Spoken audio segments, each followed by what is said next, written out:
નમસ્કાર, star India TV ન્યૂઝમાં આપનું હાર્દિક સ્વાગત છે। હું છું હેમલતા ત્રિવેદી। આપ જોઈ રહ્યા છો સ્ટાર ઇન્ડિયા ટીવી ન્યૂઝ। સત્યની વાતે સત્યની સાથે। મુખ્યમંત્રી શ્રી ભૂપેન્દ્રભાઈ પટેલે દાહોદના અંતરિયાળ મોટી ખરજ ગામે ઉપસ્થિત રહી ભૂલકાઓનું શાળા પ્રવેશ કરાવ્યો। આ પ્રસંગે ઉપસ્થિત જનમેદનીને સંબોધતા મુખ્યમંત્રી શ્રી ભૂપેન્દ્રભાઈ પટેલે હૃદયસ્પર્શી અંદાજમાં જણાવ્યું હતું કે જ્યારે હું દીકરીઓને આત્મવિશ્વાસ સાથે બોલતી જોઉં છું ત્યારે મારા હૃદયને આનંદ થાય છે। તેમણે ઉમેર્યું હતું કે વડાપ્રધાન શ્રી નરેન્દ્રભાઈ મોદીએ ગુજરાતમાં શિક્ષણનું જે અભિયાન શરૂ કર્યું હતું તેના પરિણામે આજે આદિવાસી પટ્ટાના બાળકો એન્જિનિયર, ડોક્ટર અને પાયલટ બનીને દેશ દુનિયામાં ગુજરાતનું નામ રોશન કરી રહ્યા છે। એન્જિનિયર થયા હશે, ગ્રેજ્યુએટ ભણ્યા હશે, ડોક્ટર થયા હશે અને મારી પાસે જાણકારી ત્યાં સુધી પાયલટ પણ બન્યા છે। એટલે ખૂબ સારું, જેને કહેવાય કે વર્ષોની ભૂખ શિક્ષણ માટેની એ આજે પૂરી થતા આપણે જોઈ રહ્યા છીએ।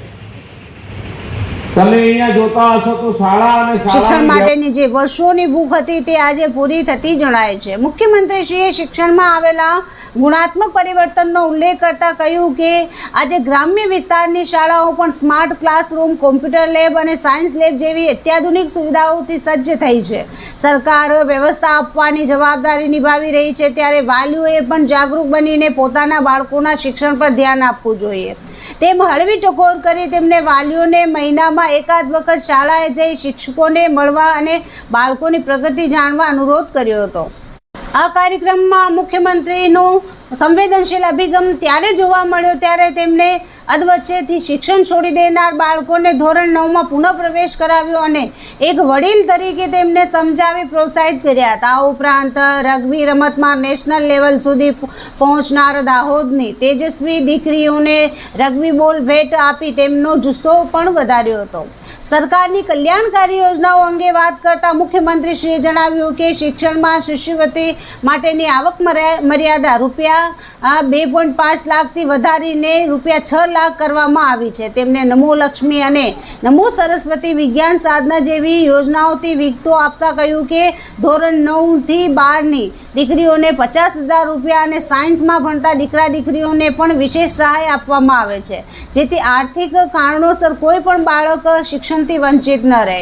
વિકસિત ભારતના સંકલ્પને સાકાર કરવા માટે વિકસિત ગુજરાત બનાવવાની હાકલ કરતા મુખ્યમંત્રીશ્રીએ જણાવ્યું હતું કે વડાપ્રધાનશ્રીની દરેક યોજનાના પાયામાં છેવાડાનો અને નાનો માણસ રહેલું છે।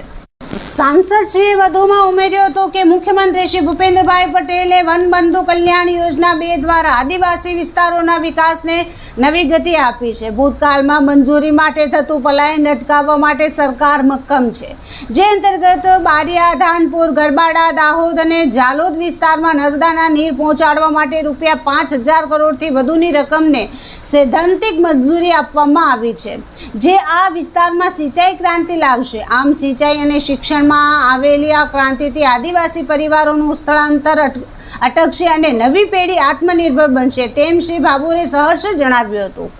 કાર્યક્રમના અંતિમ ચરણમાં મુખ્યમંત્રીશ્રીએ શાળા વ્યવસ્થાપન સમિતિની એક બેઠકની અધ્યક્ષતા કરી હતી।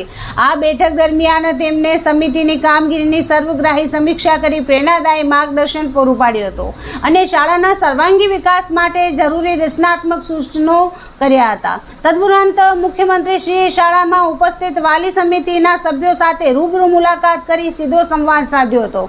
આ આત્મીય સંવાદ દરમિયાન તેમને વાલીઓના મૂલ્યવાન પ્રતિભાવો અને અપેક્ષાઓ જાણી હતી। મુખ્યમંત્રીશ્રીએ બાળકોના ઉજ્જવળ શૈક્ષણિક ભવિષ્યના ઘડતર અને ગુણવત્તાયુક્ત શિક્ષણના વ્યાપ વધારવા અંગે વાલીઓ સાથે મહત્વપૂર્ણ પરામર્શ કરી જરૂરી દિશા નિર્દેશો આપ્યા હતા।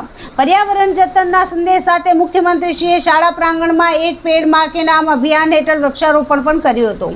આ કાર્યક્રમમાં ધારાસભ્ય શ્રી મહેન્દ્રભાઈ ભાભોર, દાહોદ જિલ્લા પંચાયતના પ્રમુખ શ્રીમતી ગમાબેન મોહનિયા, સંગઠનના જિલ્લા પ્રમુખ શ્રી સ્નેહલભાઈ ધરિયા, કલેક્ટર શ્રી સુરભી ગૌતમ, જિલ્લા વિકાસ અધિકારી શ્રી સ્મિતા લોઢા સહિતના ઉચ્ચ અધિકારીશ્રીઓ, મોટી ખરજ ગામના સરપંચ સહિતના પદાધિકારીઓ, શિક્ષકગણ, શાળાના બાળકો અને મોટી સંખ્યામાં ગ્રામજનો ઉપસ્થિત રહ્યા હતા।